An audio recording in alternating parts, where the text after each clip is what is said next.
It's going to be one of those episodes, I feel Please, no. All right.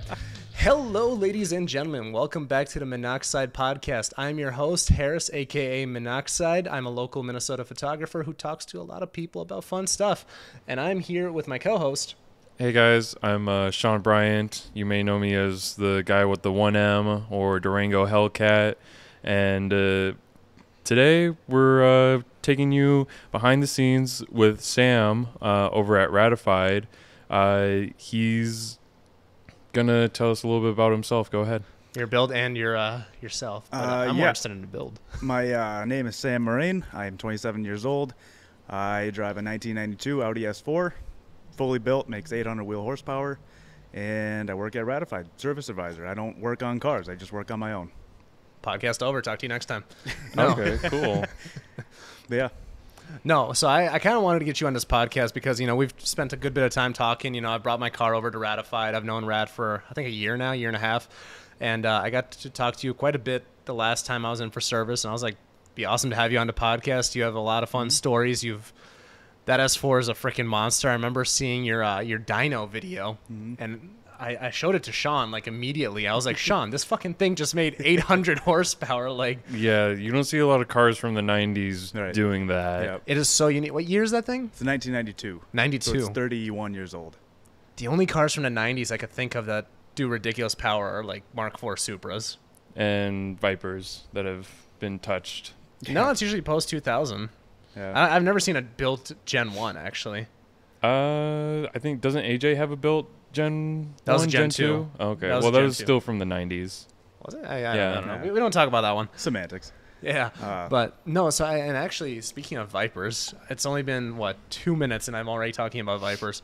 Wasn't part of your car like done by the Nth Moto team or something? Yeah, Or? so Clay there, the machinist that does all the machining for all their builds and all their stuff like that, they operate as a machine shop. So I was told, you know, this guy Clay does work on 5-cylinders. You know, he's a big Audi guy. He drives a RS4, B7 S4, all that stuff. You got to hit him up, have him build your engine. I was like, okay. So I found him on Facebook, and it said machinist at Nth Moto. I was like, oh, okay, this is probably going to get pretty spendy. Yep. First so I thought. just messaged him on Facebook. He messaged me back. I got his phone number. We chatted a little bit about what I wanted to do. He said, sure, drop it off. I was like, okay. Dropped it off, you know, relatively decent turnaround time. And yeah, I mean, believe it or not, a 5-cylinder is half of a V10. So they, you know, it works. Well, yeah, that makes sense. 10 divided by 2. Yeah. And I always joke about how my car sounds like a twin-turbo Viper. When you think about it, you know, when they have the side pipes, you only hear 5 cylinders and 1 turbo at a time. Oh. So when my car is like super choppy, you can hear a little bit of whistle at idle. It sounds like a twin-turbo V10. That's crazy. I heard you coming down the street, and I'm like, what is that? Yeah. I was wondering if you were gonna bring that out today. Oh, of course. So I was so that happy. thing is sweet. I always like driving it when the weather's good. Yeah, smelled the corn. I was like, oh, it's been a while. You know, now that I think about it, I don't smell as much corn nowadays as I used to. I'm just not around enough people anymore that run corn. It's freaking gnarly. But no, and you're showing me, so that thing isn't as light as I thought it was while we were talking outside. I'm so sad you didn't see him pull up, like, because we were chatting for a bit. And it's like, so that thing weighs quite a bit still, actually. Yeah. So it's pretty much full interior. It doesn't have a headliner, but, you know, it's old steel. So it's, you know, with me, I weighed it at Proving Grounds. It was 3,700 pounds.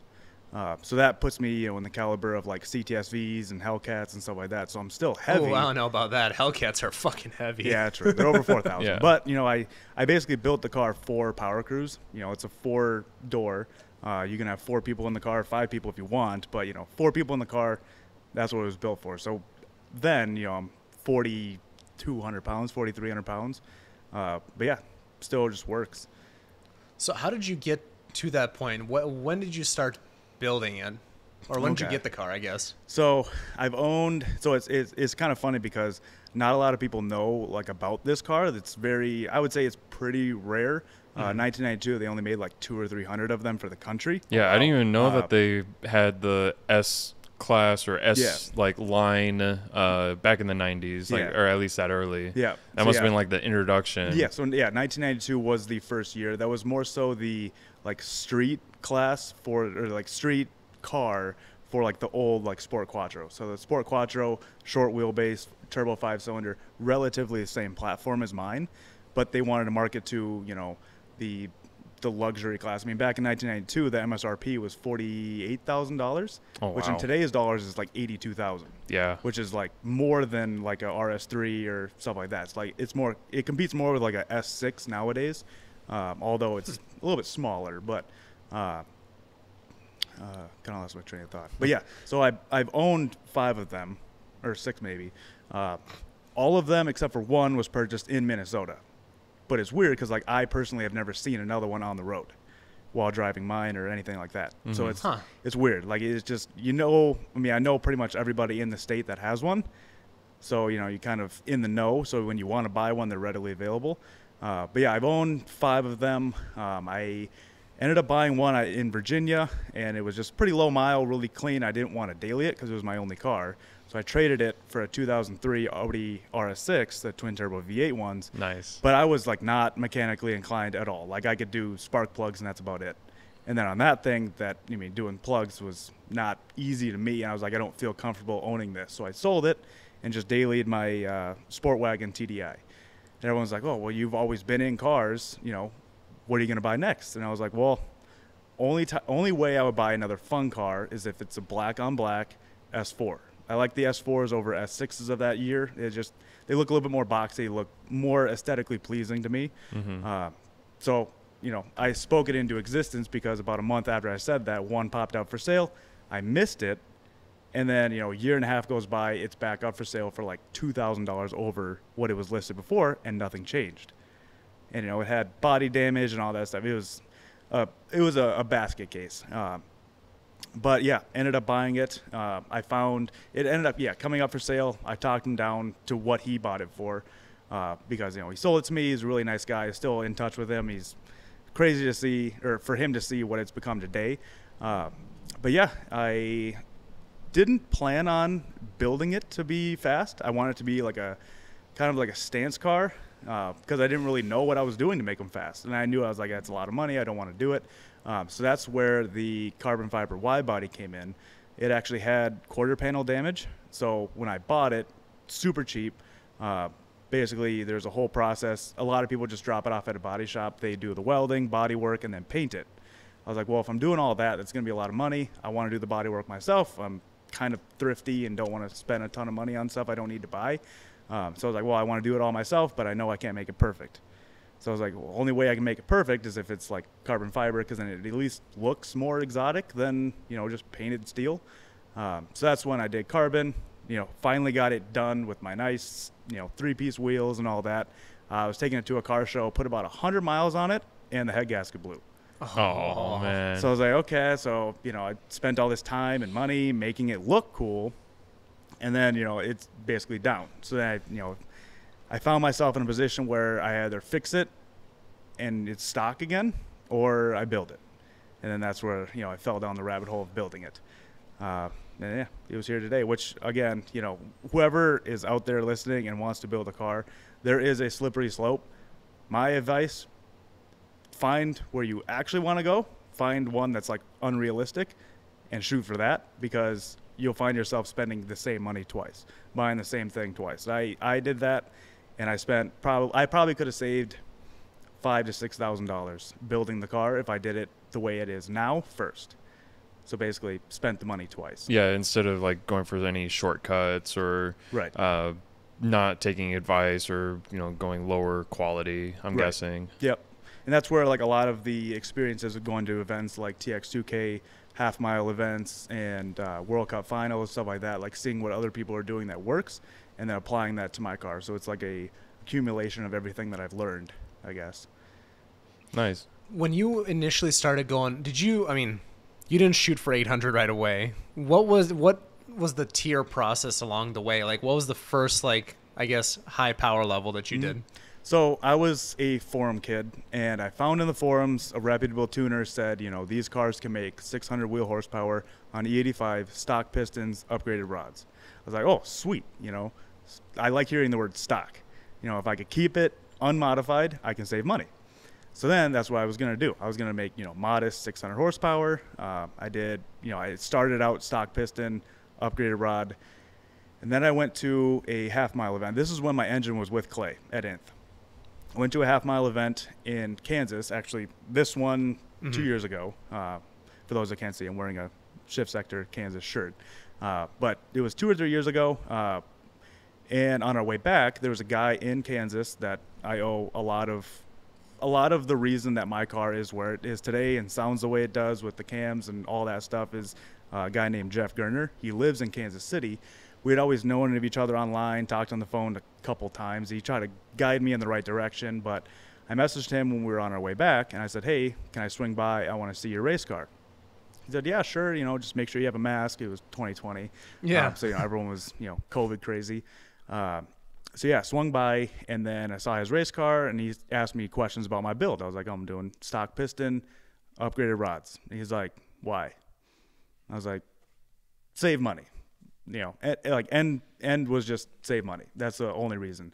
But I was like, since it is a rare occurrence, I am here in person. If you have a set of pistons in stock, I will buy them right now. And he's like, yep, I do. I was like, okay, here we go. So then that's where the slippery slope started. Is I bought pistons on my way back. Then I called Clay and I was like, hey, where are you at on the engine build? He's like, oh, I'm starting it next week. I was like, perfect. I got some pistons I need to drop off.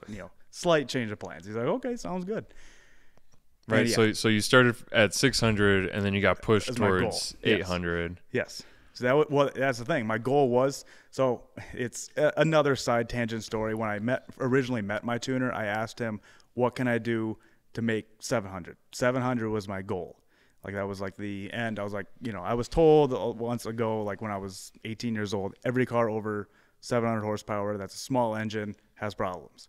I was like, okay, so 700 is my goal. I don't want to go past that. So he told me what to buy, yada, yada, yada. So I was like, okay, start at 6 because I had never actually driven a fast car. My fastest car I ever driven made 350 wheel horsepower. I was like, I don't need double that in a manual car. Too much stuff going on. 600 is my goal. So then that snowballed to 7 because, aftermarket pistons can handle a little bit more power, but, I didn't want to spend the money on a ported head, cams, valves, valve springs, or anything like that. So then 700 was the goal. That, I achieved that goal relatively easily. First time on the dyno last year made 715 wheel horsepower, and I drove, throughout the whole year. Everyone questioned the build because I had stock valves that were 30 years old. They're like, how have they not just disintegrated? I was like, I don't know. And then, I made it through the year. Luckily, I guess I kind of ended the year shortly because I didn't want to push my luck because, you drop a valve, it takes out the whole bottom end. Well, not the whole bottom end, but enough of the bottom end to not make you happy.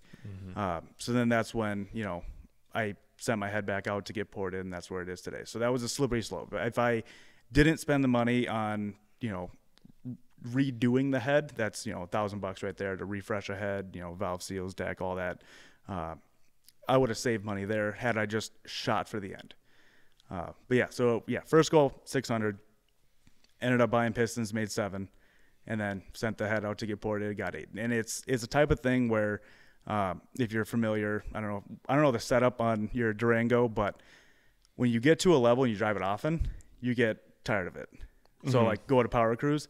By Sunday, I'm like, this car is slow. I hate it. I get need more. used to it. Yeah, right. It's that you feel like you're just arriving at this plateau, and then you're on that plateau for a while, and you're like, okay, should we change it? Should we go up some more? Yeah. Obviously there's no going down. Yeah, exactly. So, you'd be surprised. There's a point in time when you get old. It's like, okay, this is enough. I need a little bit. I need to tone it down a little bit. At least that's what my tuner said. We're both in our 20s. That's not going to happen for a while. Yeah, we got some time. We're going to push it to our limits. Yeah. So except for old man over here. He's got back problems. Oh, whatever.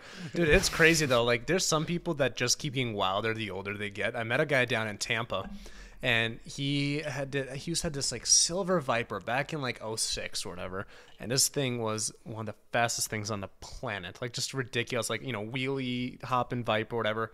Nobody knows who this guy is. He's so off the radar. I love these off the radar guys. They're the best. And now he just has a mild, tame 1,600 horsepower build. So it's some people, they dial it back when they get older. Yeah.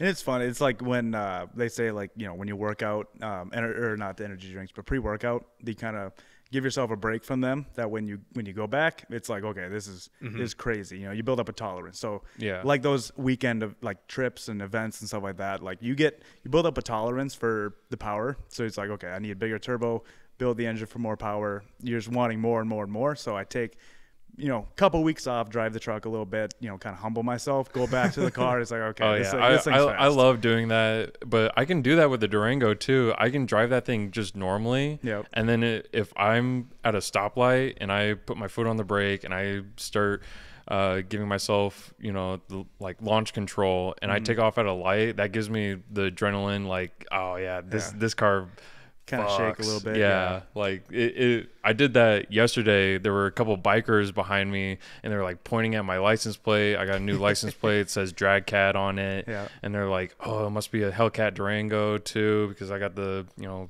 Hellcat badge on it. And then I was like, all right, I'm just going to give it to these guys. So I just, you know, did like a 1500 launch, and I think I did a 0-60 in like 3 seconds on my street tires. So I was like, oh yeah, like I don't normally do like huge launches like that either, because if I'm not putting that stress on the drivetrain by putting the brakes down and, you know, tightening things up, there is a risk that I, you know, blow my drivetrain, and I don't want that. Right. So it's not like every time I want to launch this thing, I don't want to have to launch control it. Yeah. So I'm pretty easy on it. Yeah. I want this thing to last. Yeah, and that's what's nice. I mean, you have, you know, the world of map switching with all these like newer, you know, modified cars. I'm so jealous like, you know, of like all these European cars that can do it. Yeah, you know, just play with the cruise control stock. You get, you know, 1 through 5 or whatever you want. Like all these Motec cars, they get map 1 through 9. You know, individual, like, you know, this one's 2 psi higher than this one, and all that stuff. That's why I kind of make jokes about how my car is the Hellcat, because, you know, it's a 4-door car, makes 800 wheel horsepower. But even with Hellcats, like you get, you know, black key, red key. So that's why you can't really see it on camera. But I got red key because it's always in fast mode. I don't have. Oh no, this is for your. You got that's a my, custom that's my, Audi key. Yeah. Or I guess it's a SRT, but you so retrofitted it. Yeah, I bought a key fob off of eBay of a red key, because I only have one tune. That's awesome. It's the high horsepower tune only. Yeah. That is amazing. I'm so glad. That is hilarious. Yeah. That's freaking gnarly. No, it's I don't know. I thought you were going to keep going, Sean. Keep going with what? On the Durango? No, I don't know. But no, that's the nice thing about like turbo cars. Like you have boost weather. Like in the mornings, it's so much more fun to drive than like, you know, on a hot day where it's 95 or whatever. So that's kind of like I'm in that generation where my attention span is so short that I forget how fast my car was 4 hours ago. Yeah. So it's like, you know, by the time, you know, it gets back to cold again, it's like, whoa, this is the best thing ever. Right. So. Right. Yeah, I really love turbos. And especially like my job as like a service advisor. Everybody at Ratify loves turbos. Superchargers are cool. We work on a lot of S4s, like supercharged 3 liters. They're cool, but there's a limit. You know, there's only so much you can do. Like I'm sure you experienced it with a Hellcat. You know, heat soak is really, really bad versus an intercooled car, like, you know, turbo. It's, you know, it's, you can start low and then turn the power up later. For supercharger, you can do the same thing, but it still limits. I actually had it was after Power Cruise last year. There was a Gen 2 R8 that emailed me about putting a supercharger kit on his R8. You know, he was tired of getting beat by all these like faster cars that, you know, aren't as exotic as an R8. He messaged me about a supercharger kit, and for those that don't know, the supercharger kits, they're about the same amount of money as a twin turbo kit. With a twin turbo kit, you know, one that makes 800 horsepower can also make 1400 horsepower with just more supporting mods. So, I mean, I don't know. I like the sound of them, and that is true. I see that so often in like the Lamborghini on the Huracans, people that just throw a supercharger on it, and it's like, why? Like, you're really limiting yourself. And, you know, VF Engineering, they make like a really good supercharger kit for them, but it's great, but it's boring. You could do twin turbo, like you said, for just about the same power, and later on, if you decide like I need to go bigger, you can. Whereas like you're just doing that thing where you're gonna be spending twice the money in the long run of things. If you decide like I want more power, well, great, you got the supercharger, but now you got to go turbos. So Right. And you got to get all the supporting mods. Yeah, like you spend $30K once to get the supercharger. You want more than 850 horsepower, got to spend $30K again to go to turbos. Yeah. So I whenever I see like these supercars with a supercharger setup, I'm like, well, that's nice if that's where they want to be, and like they don't get that like power creep, and they're not like wanting more. But that next owner is just gonna be. It's first of all, it'd be kind of hard to sell, right? Like a twin turbo, like twin turbo cars get flipped all the time. Yeah, especially to like your customer base that wants these cars and are throwing these kind of mods on cars. They kind of know a little bit or should know before they get into something like that. And getting into a supercharger, it's a lot harder to sell than twin turbo setups. I mean, look at Chicago motor cars. How many freaking cars they flip through. Every once in a while, you get like a VF car. No knocking VF. It's a great platform. But it's like, I'd rather have twin turbos. Like, it's just, I think everybody would. Yeah.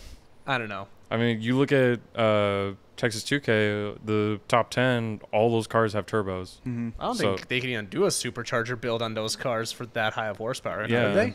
No, that's the problem with superchargers. Yeah. Unless you're like pro street mod cars with like the biggest pro chargers. Yeah, like, not knocking them. They can make crazy power. I mean, like all like NHRA guys and stuff like that. They're putting these massive superchargers on them. They can do it, but that's a completely different level. Yeah, they're not driving it on the street. They can't. Like it's just not possible to drive that on the street. Yeah. It's only on the drag strip, but you get the twin turbos. Like you see the Nth Moto cars, they're constantly driving around with the same turbo setups that they are at the track. So it's freaking gnarly. Like, I remember when we went down to go test some stuff with Minneapolis Mopar or whatever. This is a few months before Texas 2K last year, I think it was. And literally, like he did 9 hits that day, went out, or I mean 9 runs on a track. Sorry, and then just went to dinner. Took it to dinner. It's like pure street car. Like we're cruising for like an hour and a half after. Like can't do that with a lot of different race cars or even other Viper platforms. But yeah, it's freaking gnarly.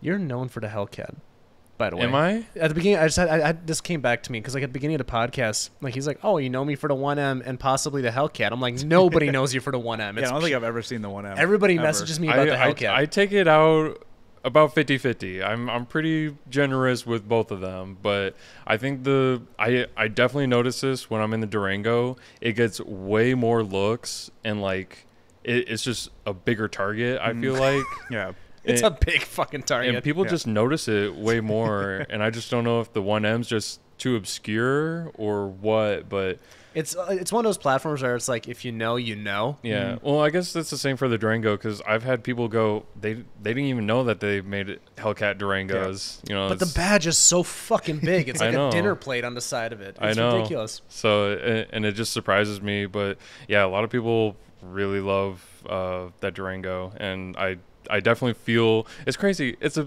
3-row SUV, and I'm getting all these people like staring at me. I'm like, why don't I feel like this in the 1M? Like I know if I'm driving the Durango, people are gonna stare.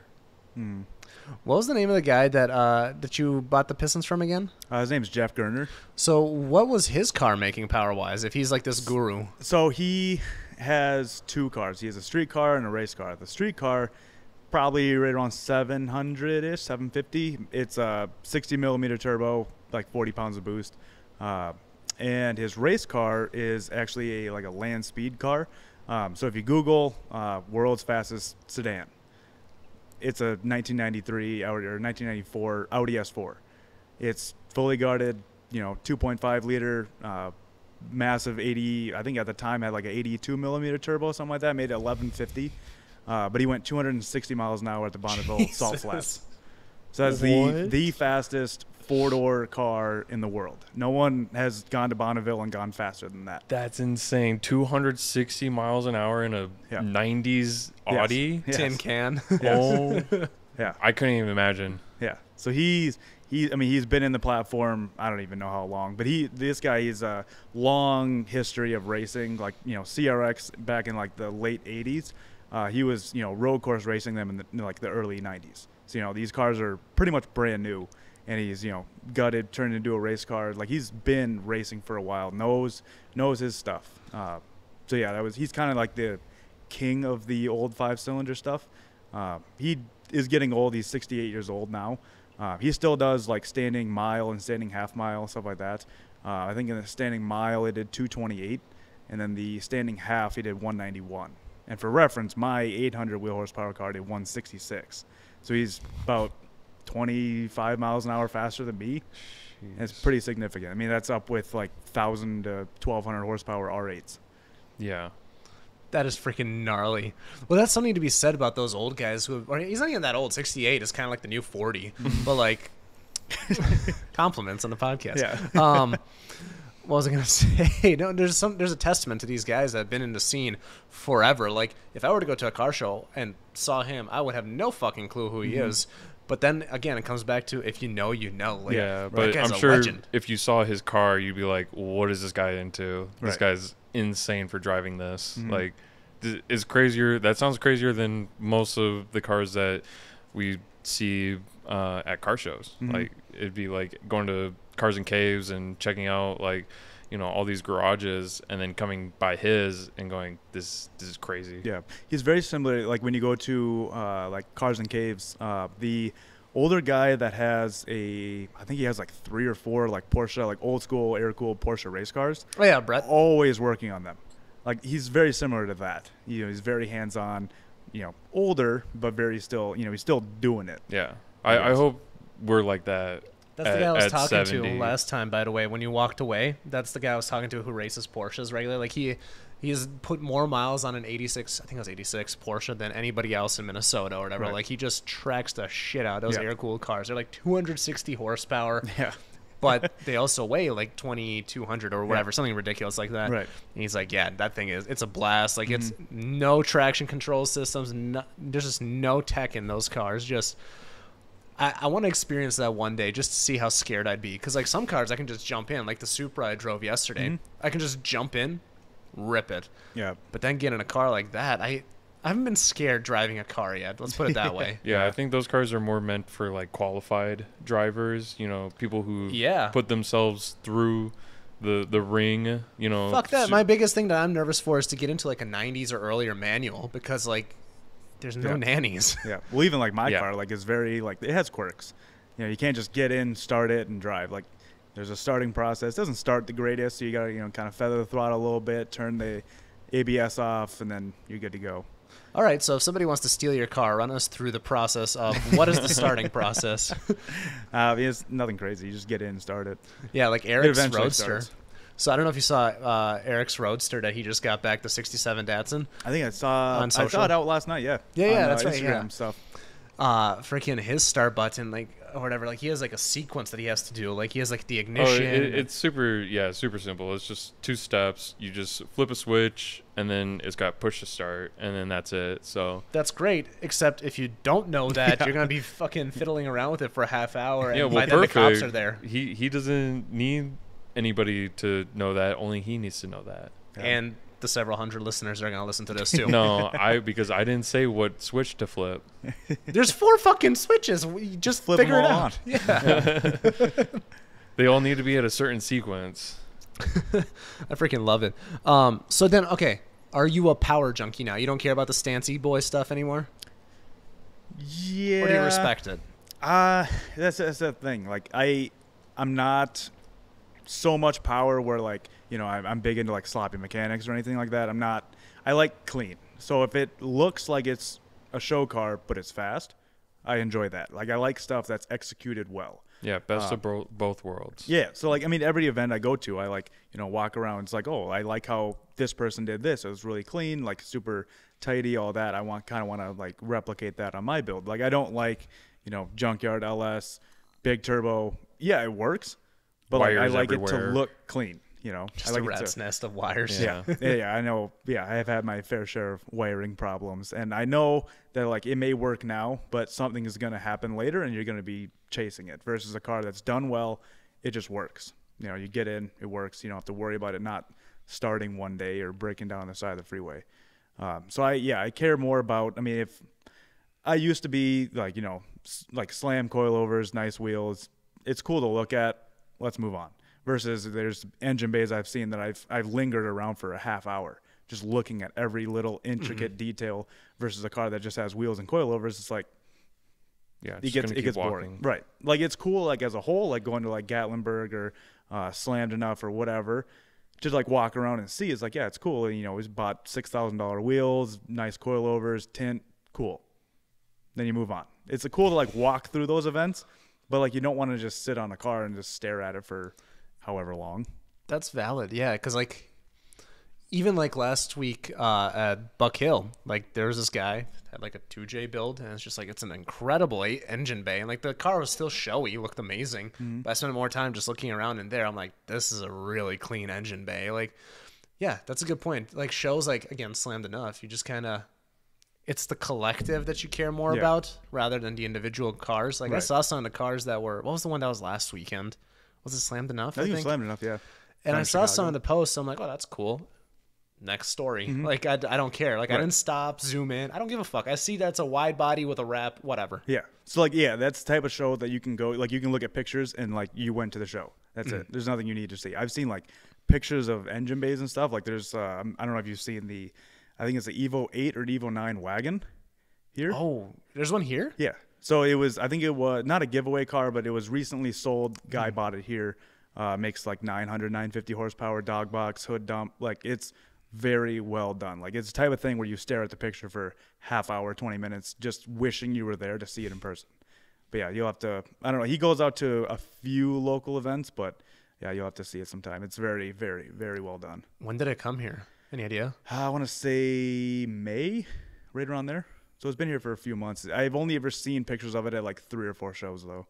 Is it a gray one? Black. Black. I thought I saw one on the internet recently. First of all, I forgot that Evo wagons exist. Yeah. So that's just another one of those things. Like you forget, like for example, R32 sedans exist. Like Yeah, only in Japan though. Yeah. there's some that have been imported here though. Well, I know. Yeah. Yeah, I've seen some They weren't sold on here. Marketplace, but they're usually not very well taken care of. A handful of clean ones out there, but yeah, they're usually not taken care of nicely, which is wild. Like I'm so excited for all these R34s to start coming in.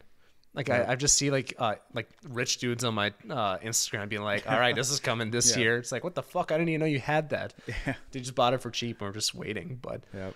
yeah, it's freaking gnarly. So how much time have you spent personally like working on that car? Like, I mean, I'm sure you've learned a lot along the way. I mean, I can't even put an hour figure. I mean, into the, like, I would say, I can't even guess.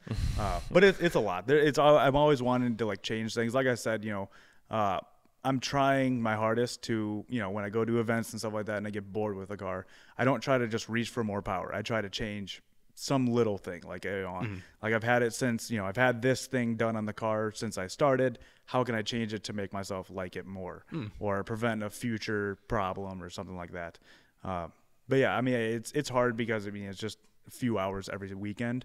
Every now and then I take weekends off because, you know, you have to be sane, but yeah, I mean, it's a lot. Like even this last like winter, you know, pulling the cylinder head off of my parents' garage, you know, I didn't have like a shop or anything like that. Like obviously I have work, but like I don't want the car to be down at work for that long. I have to push it in, push it out. So just stuff like that. Like, I mean, at least 100 or probably 300, 400, 500 hours, something like that. I mean, it's a lot. Like it's anyone that's like built the car themselves, like knows it's labor of love to like want to do it, but it just means more in the end. Like I get a lot of customers that, you know, drop the car off, pick it up and it's 900 wheel horsepower. It's like, you always want to like go more. And like, I get a lot of customers now, like, granted, I love it. Like I love the fact that they love the car. They want more power, but it's like something about like me where I built the car myself. And I enjoy it as is. Like every noise that it makes, every creaks, everything is all, you know, me and obviously the people that have helped me, coworkers, friends, stuff like that. The good and the bad. That all comes on you. Like when you say creaks, I'm like, yeah, I know what you're talking about. Like when you lose a little like nut or whatever, like inside your hatch, and then it's every time you open it, you fucking hear it. You hear it every single time. Yeah, the creak. Yeah, for good and for bad. So I guess what are some things in your car where you're just like, fuck it, I'm having somebody else do that. Like that is so outside of my realm. I mean, as far as like fab work goes, like I told you earlier, I do want to learn because I don't like to be reliant on other people.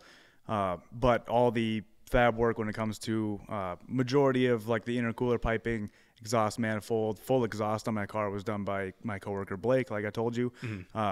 That stuff, I want it to work, and I don't want to have to worry about problems later. I don't want a manifold to crack. I've seen it 1,000 times, you know, manifolds cracking because they get hot. I just want it done right, and I don't want to have to redo it.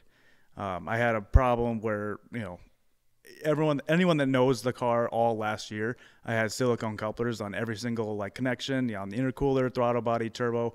I could do probably 3 or 4 pulls and a charge pipe would blow off.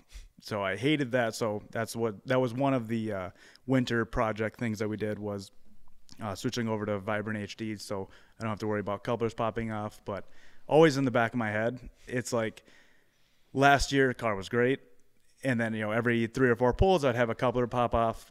But then in my back of my head now, I've always thought that, you know, that was my problem last year. Okay, so I fixed that problem. What's going to be the new problem? Right. Yeah. You know. So like, yeah, I've always thought it's like, you know, last year, you know, had a coupler not popped off and I, you know, finished that pull, what would have happened?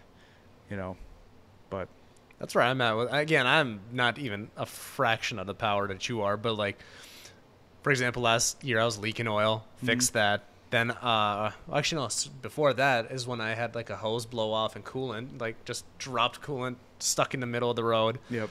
You know, in the winter, on our way to a concert. And it's just fine. like, You can drive. It's winter. Yeah. It won't get that hot.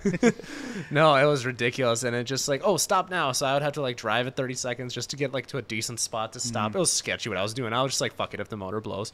But it was a bad situation. And then I texted John Wayne at JWP and I'm like, hey, who should I hit up for a tow? Because I got to Uber to this fucking concert. I got to figure something out here. Like, it was just ridiculous. Like, oh man, this is how long ago? But now I'm just kind of waiting. Like, what's the next thing? I hear a rattling. And by the way, Sean, I'm not full of shit. It's rattling.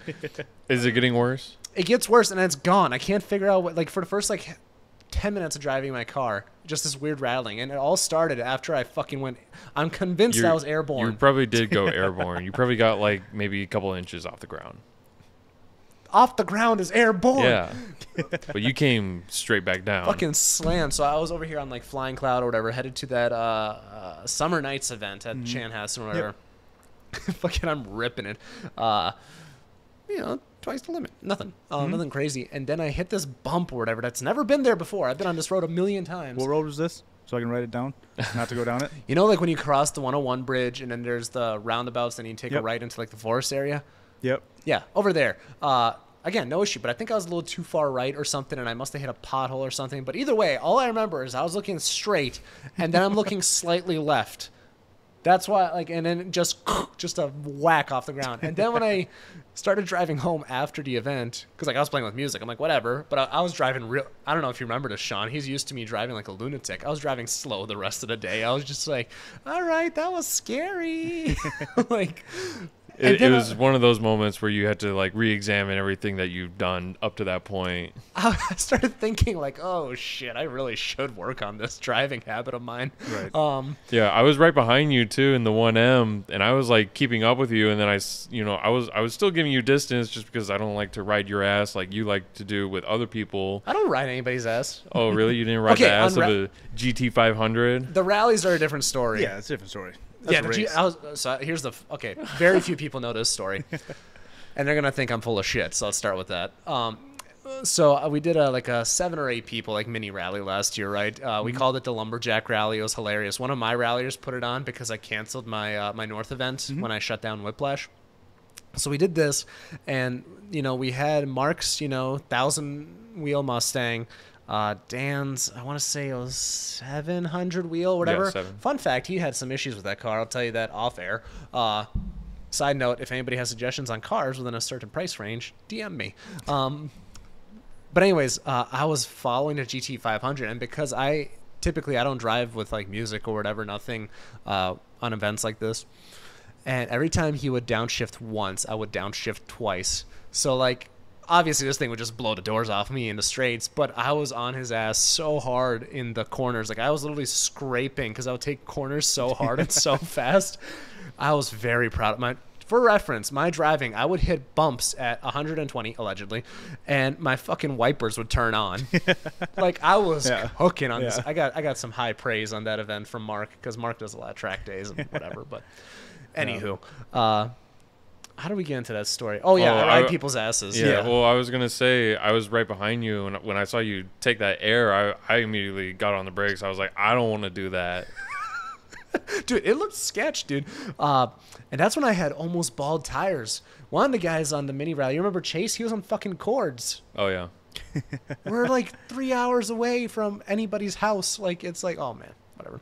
Have you done events like a rally or anything before? Not really, no. Doesn't really interest you much? No, I just have a fear of getting stranded. I don't want to have to deal with that.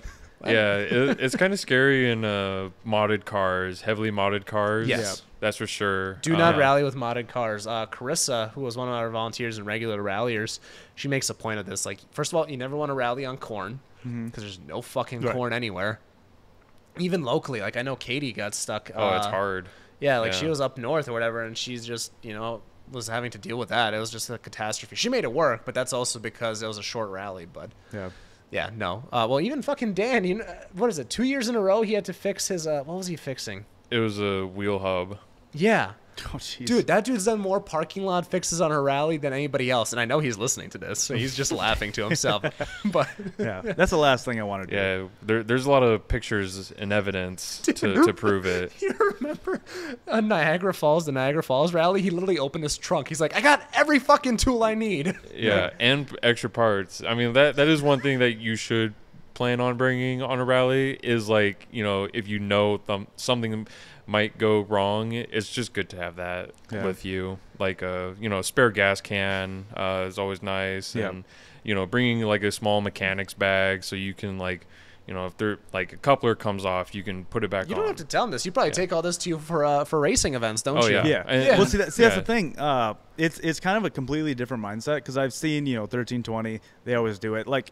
It's different if it's like Rocky Mountain Race Week or some other kind of drag week or something like that. Obviously, you need the parts to complete the event. But like this, like Kansas or TX2K or anything like that. You want to start that again? I didn't bring any, both of them. Spare axles or diff or anything. Pretty much the motto was, if I broke, putting on the trailer. It depends. It's kind of like a vacation. So I don't want to be like working on cars. There's no. You don't get a trophy for being the manliest man for replacing a rear diff, in Texas in a driveway. If it broke, I'm done. That's it. Yeah. And I know a lot of people, like my friend Joe did that. He went to 8th Mile no prep event down in Omaha at I-29. Didn't bring anything. He brought a socket and a ratchet for spark plugs, and that's it. He's like, if I break, put it on the trailer. He's like, I don't want to slave. I have, shop at home. I can work on my car there. I don't need to try to enjoy the event. Right. You know who actually got the bad, the shitty end of the stick was Brian when he had a CTSV down in Texas. Oh yeah. Yeah, poor guy. He did the exact opposite of what you were just saying. He was trying to make it work, and I think he finally started enjoying the event. What was it, like halfway through Saturday or Sunday or something like that? Like, I was gonna say like Saturday night.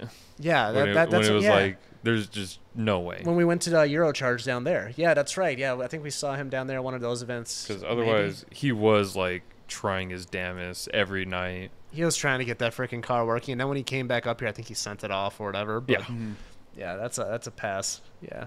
Old caddy daddy. I mean, if it's like a little bit of stuff, like if it's like a small problem, like I did have problems in Texas with like wiring and fuel system stuff.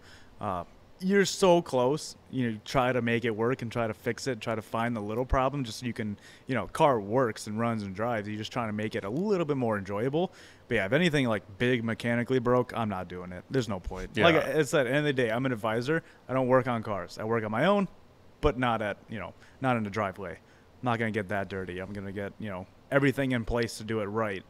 I don't want to Band-Aid because, usually when you Band-Aid something, you have to go back in to fix it right. I don't want to do that.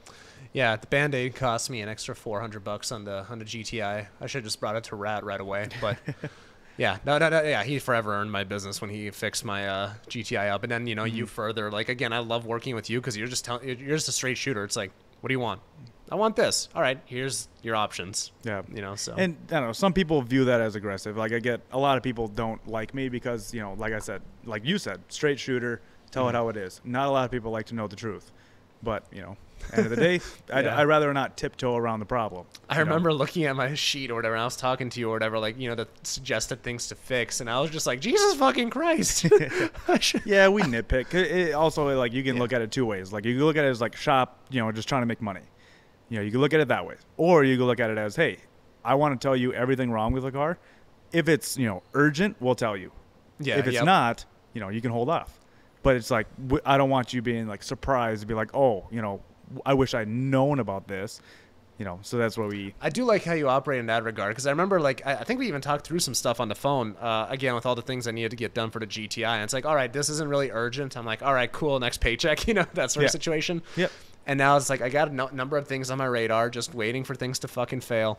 But at least, you know, I'm aware of it versus like, oh, tough shit, you know. Right. Pay up. Yeah. So, no, I like the way that you guys operate. I've been to like one or two other shops, and it's just like, Yeah.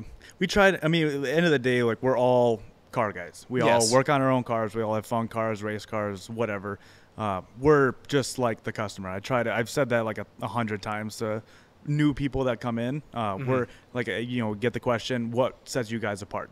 We're not professional. We are professional in the sense that we operate as a business, but end of the day, we're cool. I'm friends with a lot of the customers on Facebook. You know, we go to car shows every Saturday. We see each other. We say hi. We BS, all that type of stuff. I'm not, you know, you go to like the dealership and, you know, service advisor, you know, say it's an Audi dealership. You go to service advisor drives Toyota Tundra. You know, he doesn't own an Audi, so he doesn't really know. Like, he knows like the brochure, but he doesn't really know, you know, hands-on. He's not invested in the brand, the Right. car, the cars that you guys work on. Yeah. Right. You got to be able to dumb it down for some people. Like, you know, they drive Audis. They don't really know much about cars. So you kind of got to find a better way to explain it versus just reading what it says on the paper to them. You know, you got to kind of make sense of it. That's what I always tell people. It's like, if your car's out of warranty, take it to a specialty shop. If it's in warranty, take it to the dealer you bought it from. Right. All right. And I get invoices from BMW all the time. Be like, oh yeah, they said I need this, this, and this. I was like, okay, let me just write it up. He's like, okay, this is, you know, $4,000 cheaper. Then they come to us. We own their business forever.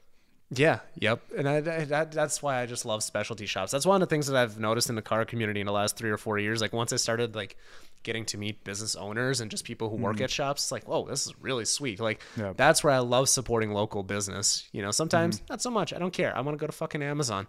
But when it comes to like car stuff, like, it's just, I don't know. I will, till the day I die, well, unless something catastrophic goes wrong, I will support Rat. Yeah. So. Yeah, and it's fun. Like, you go to events like Power Cruise. I don't know. Have you been to Power Cruise at all? Not Power Cruise. I've only been to Proving Grounds once or twice. Power Cruise is really fun. This new one, I think it's first weekend of August. It may be worth it to go for a day, or if you want to camp out, go for a couple days. It's a lot of fun. You can pretty much hop in any car, like if you know them. Okay. You're like, hey, can I go out for a ride? You go out for a ride. It's like the full track at BIR. You know, you hit it on the short straight, hit it on the long straight. You know, you do 3 or 4 laps depending on the car. It's a lot of fun, and a lot of people. It's kind of cool being, you know, part of a, you know, European performance and repair shop, because, you know, you get this. It was super funny. I raced a C7 Z06. You said it was long tubes, E50 tune, and I beat him both on the short and the long straight. And later on, I overheard him. He was like in our camp just chatting with one of his friends, and he was like pointing at my car, and he was like, "Oh yeah, dude, I'm selling my Corvette. I'm buying a GT500." He's like, "I don't want to keep getting beat by all these cars." Like, people know us. Like, they see a sticker on, like, I mean, it could be even on your car, and you'll get people that'll be like, "Oh no, that's a ratified car. I'm not touching it." Right. Yeah, it's fun. It's kind of cool. Yeah, no, I love seeing, like, when you, like, what was it? The Battle of the Brands. Didn't you guys win, like, what was it, 4 out of 5 trophies or something? Yeah, I can't remember what the one we didn't win was, but yeah, it was like fastest shop, fastest Audi, fastest JDM. It was a lot. That's freaking rowdy, dude. Like, I saw, I was like, that's awesome. But I also heard from one of my friends who was at the event, the track was basically prepped once and just, like, you only got a few good runs in at the beginning, right? Yeah, so, I mean, it's like, it was a small event. It wasn't that big. If you've been to Rock Falls, usually on, like, a test and tune day, the whole place is full, but it's all, like, muscle cars, stuff like that. This was a dedicated event for us, so it was all Europeans. We didn't really fill the parking lot, so there was maybe 20 to 30 cars racing, so it wasn't a lot. But they did drag racing in the beginning, and then I think about like 2 o'clock they switched to roll racing. Roll racing at that track is kind of interesting. It's not that great. So then, everyone was tired of roll racing. It was just 2 cars that just kept hot lapping, just race after race after race. And everyone's like, okay, should we go back to drag? The event's done at 7, and it was like 4:30 at this time. Mm-hmm. He's like, we have a few hours. Do we just shut it down now, or do we re-prep the track and go back out for drag, which is what we ended up doing. And, a lot of my customers and Eurocharge customers were going back out there. And, there was 1 or 2 people that were customers of ours that hit new personal bests. Even like customer like Drew, I probably won't be listening to this, but it's just street RS3. It's the matte gray one. I don't know if you've ever seen it, but it's the IMS 1000 in-house build. IROS turbo kit, made like mid 900 wheel. You just 19s. PS4S tires, just went out there. This is like how he drives the car on the street. But then he took it to the track. He ran a 10:01. Jesus. Which is, mind-boggling to him. This is just a car he drives. Right. And he ran almost a 9. It was close. But he ended up breaking a drive shaft. But yeah, they re-prepped the track, so it was super sticky for, those that actually needed the traction. So it wasn't that great in the beginning of the day, but a lot of people were setting personal best and actually getting out on the track without the pressure of, a small block Ford, Mustang that just, hops a pop cam but runs a 10.5 at 110, So it was a really fun event. Yeah, that's pretty. So do you think that event's going to happen again? We're trying. We need more rules. There was a lot of back and forth, a lot of drama entailed. I won't get into it, but they're trying to set up more rules. So it's actually shop versus shop, but it was enjoyable. A lot of people had fun. A lot of people, it was their first time on the track. So it was a lot calmer environment. So it was less intimidating. We want to get a lot more people, a lot more it's battle of the brands, shop versus shop. So, a shop like Nth Moto could come and they would win, but end of the day, it's a shop. That's what we're hoping for. And it was supposed to be like a Midwest thing, which would be insane, getting people like AMS or Rada Race Lab or something like that, like another big shop that could come to the event.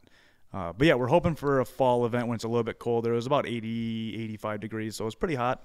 But yeah, hoping for another event. It was a lot of fun. Well, if you get AMS out there, maybe you get 1320 too. Right. And that'd be huge coverage. Yeah. It'd be a lot of fun.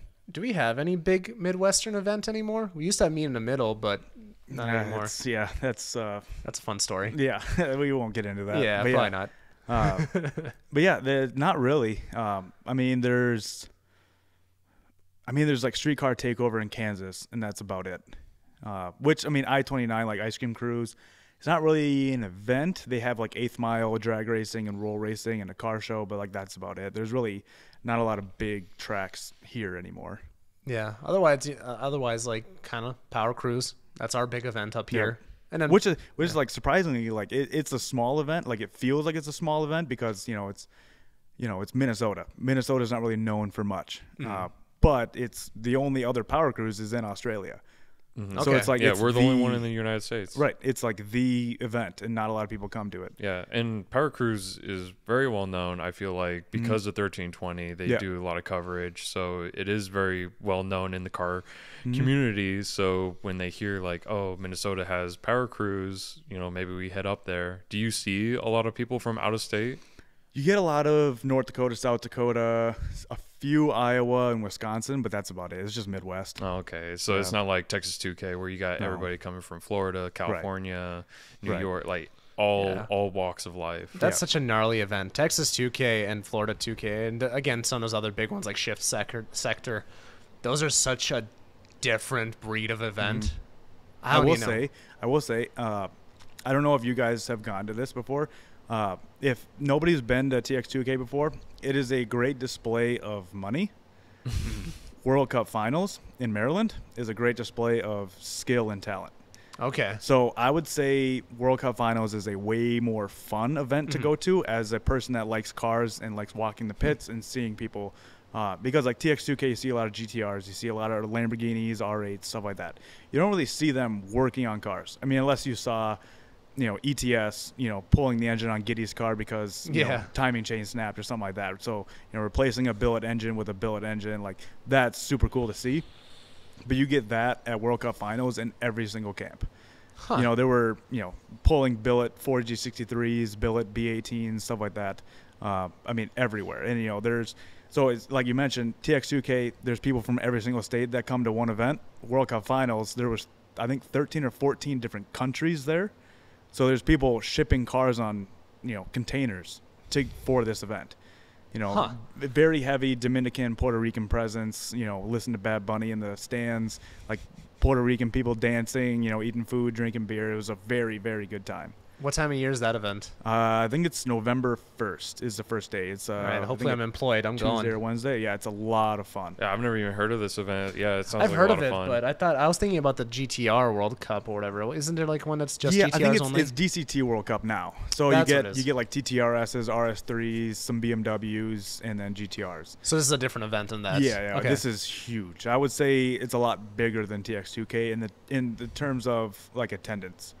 And it's if you're a fan of rotaries, Civics, it's a huge stretch. So it's like 13B, like 2 rotors with 50 or GT55, like 88 millimeter turbos. Like they're making well over 1,000 horsepower on a 2 rotor. They're running mid 6s. Like the final for, I forgot what class it was because there's so many classes, but like it was Cletus versus a 2 rotor with a giant turbo. They both run 6-second passes. Like it was insane. Speed Factory, reset the world record for all-wheel drive stick shift. Like it was insane. Or maybe not. Yeah, all-wheel drive stick shift. I think it was H-pattern, something like that. But yeah, DA is like the super cold, super dense air. Like this where people set records. Like that and TX2K. But Maryland's like the same dude that preps TX2K, preps World Cup Finals. Oh yeah. Jason Miller. Okay. How far of a drive is it to? About 17, 18 hours. So same as Texas. About, actually, Yeah. Well, to be fair, this year for Texas 2K, it's only going to be 14 from here, Yeah. which is nice. Yeah. Just straight shot it at this point. Like 18 is a tough one to straight shot. I mean, you can do it, but 14, that's a breeze. Yeah. But yeah, I used to drive out there with a few friends, but then I flew last year and it was so much nicer. Yeah, that's true. We'll get out there and wait to say. Oh, I was going to say if there was Drivify if they were nearby, but they're not. Damn. Rent a GR86 or something. Yeah. Sean, we're going. In March next year. No, November. Oh, to World Cup. Yeah. Definitely go to World Cup Finals. All right.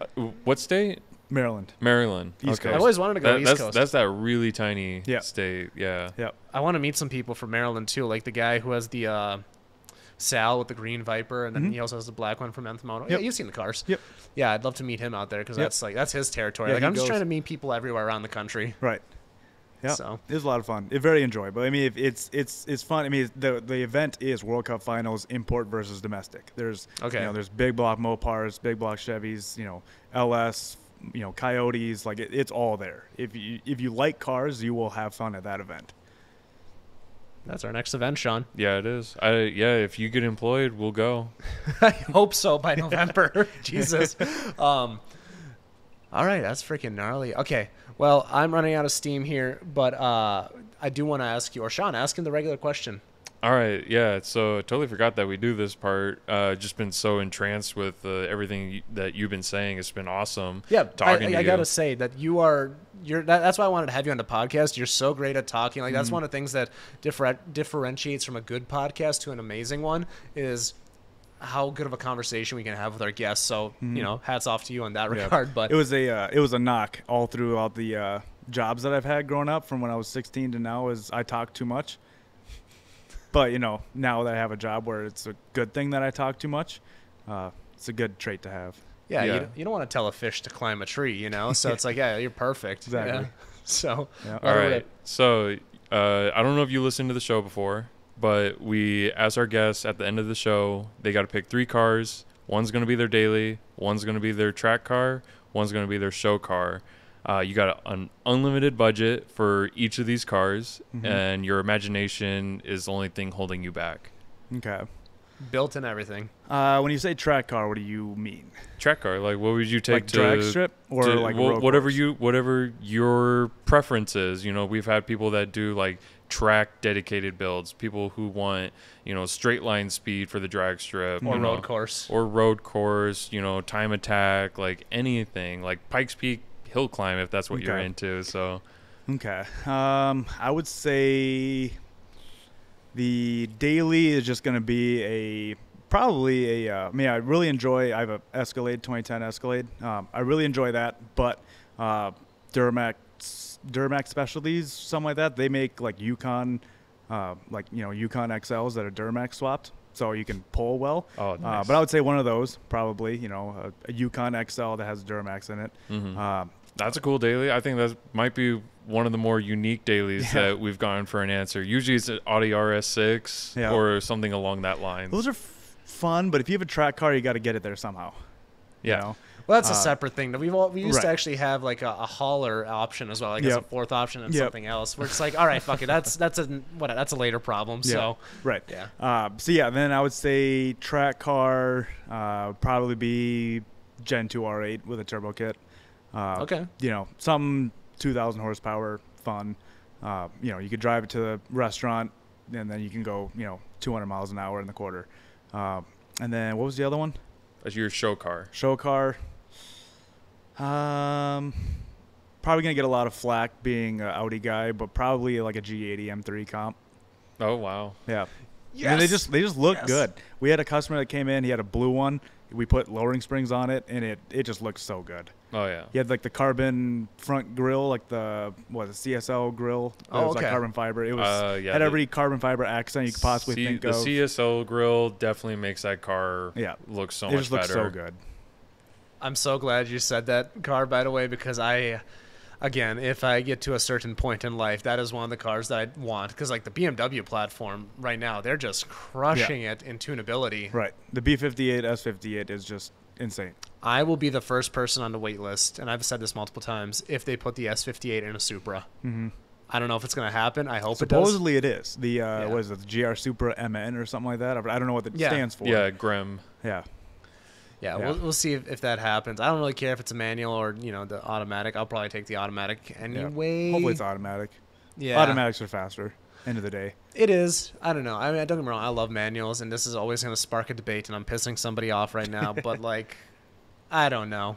It's a tough one. Yep. It's fun to drive a manual. Mm-hmm. Yeah. So it's really enjoyable. How do you feel about, because you're driving a manual in your car and you're pushing 800 horsepower, would you keep pushing it on the manual, or would at some point you go with, sequential transmission? Like when do you switch out the transmission? So when it's here's just the too kind much of thing. So it's kind of, there's no like in between. I could try to figure out a way to swap it. There's people overseas that are putting ZF8s, like the G80 transmission. They're putting those in old chassis Audis.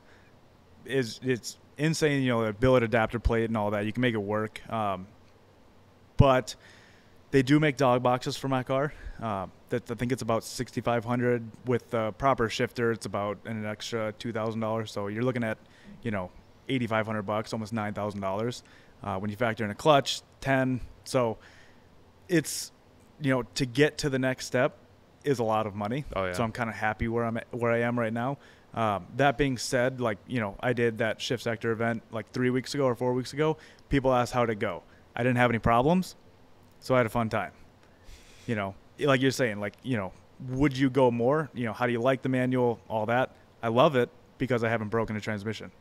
So, everything is good when it's good. Yeah, so ask you again in like a couple months and see where you're at. If I turn it up and, blow out fourth gear, then I may, not like it, but I've been pretty lucky, so I have no complaints so far. Awesome. Yeah, so I think that's the answer. You want to go big power, so you obviously wouldn't want a manual. I think manual. I could fucking never. Talk about, dude, those guys that can build 1,500 horsepower, 2,000 horsepower cars and still go freaking manual, I could never imagine. I start panicking driving your 1M, and that's only to be fair, it was a slip and clutch, but nonetheless, oh yeah, it's like if I'm going for a pull, and that, to be fair, that does come with practice too, being able to shift fast. I'm a granny shifter, dude. It is not pretty, but I also don't have the practice. That's why I want to go take the Drivify cars out for a rep. Practice. So I don't know, but I got respect to those guys. Like those guys are real drivers. Yep. Well, I guess you are too, since you are manual. But Yeah, it's enjoyable. It makes the driving experience more fun. My car would probably be boring if it was an automatic. I could see that. Yeah. Yeah. And then even like your car, DSG. Yeah. Manual? Okay, so your car, if it was a manual and you put a stage 2 tune on it with a downpipe, cooler intake, all that would slip the clutch. I've heard. Yeah. Versus yeah. your car won't have problems. Mm-hmm. So like that's a huge thing to think about. Yeah, I was. We need to get him on the podcast one of these days. Derek Stinton, maybe you know the name. Mm-hmm. He just got the manual, whatever, Golf or whatever, and he's like, "Yeah, I have to do this if I want to go stage 2." I'm like, sucker. Yeah. But I remember him texting me beforehand, asking me like, "Will it be an issue?" And I'm like, "Maybe. I don't know. Like, I don't care about the manual Golfs. Like." Yep. That's not my problem. That's you. Right. Yeah, he picked it up same day after I told him, like, yeah, it's a great platform. Yeah. Just hilarious that worked out. Yeah, it is enjoyable having both a manual and automatic. You know, if Yes. you want to have fun, there's not going to be traffic or anything, like, take the manual. And then, if you sit in traffic a lot, automatics do help. Like someone that has both, automatic does help when you're in traffic. Yeah. And then there's somebody with the Tesla going, oh, well, if you want an easy drive, you just turn on autopilot and take a nap. Or like oh my God, how about those fucking CVT cars or whatever? Oh, those are trash. Just hearing, like, just you can't drive those here in Minnesota. The cold weather chews that CVT up. Oh, speaking of, I know we're trying to end here, but I saw one of those new Priuses again in person today, and I was thinking, man, first of all, it was a grandma driving, and I was like, God damn, Mima, you looking good. Like, it's a good looking car. We don't have to talk about this anymore. It's a great thing to end on. I was talking about Priuses. I won't entertain him on this. So you take it wherever you want. I'm just thinking, like, goddamn, Mima looking good in that fucking thing. Like, all right, and that ends the show. No, hold on. Where can people find Sam? Where can we find you? Instagram. It's at S4_Hova. That's another side tangent. Jay-Z, greatest rapper of all time. I was gonna ask you about that. I was listening to that song, and I was like, yeah, it's probably from this. Yeah, but it's I just call it Hova. I always like eighth mile like drag cars or quarter mile drag cars, something like that have like a cool persona. Or something like that behind them. So I just chose Hova. Greatest rapper. Anyone listening outside, read the book or listen to the audiobook, Empire State of Mind. Gives you a little bit backstory on Jay-Z from when he was, 15, 16 years old, selling drugs in the street, and how he's kind of stayed low-key so he didn't get caught. And then, he's a great businessman now, very wealthy human being. Who was talking about this? I was listening to this on a podcast. Oh, I was listening to the Flagrant podcast. I don't know if you ever listened to it. It's one of the funniest fucking things you'll ever listen to. But they were talking about Jay-Z would probably not be as good of a businessman as he is today if he wasn't dealing drugs. But then the debate started turning into, it's like, well, no, great businessmen are great drug dealers, and just like all this different thing. Oh no, it was the one where the tall white dude went to prison or whatever. That he was working for the cartel. Just look it up. It's a fantastic episode. It will be the best use of your time. Like I learned so much about the drug world. It was amazing. Yeah. All the younglings listening to the show, you know your role. Yeah. Sean, where can people find you? Everybody can find me on Instagram, 1MN Mopar. I guess I'll just post all Mopar content since the 1M is just seemingly fading into obscurity, and everybody just knows me for Mopar now. No, we need to figure out like a name. We've been trying to figure out like a YouTube name or whatever for Sean, because like we want to, or he wants to get out there, show people, just do cool stuff, So if anybody has any ideas, send it to our boy. ChatGPT's fucking worthless sometimes. All right, Harris, where can everybody find you? Well, in case you haven't figured it out, you're on the Monoxide channel. You can find me right here. Instagram is Monoxide. Everything is Monoxide. Thank you for listening to Monoxide. Thanks, y'all. All right, peace. Peace.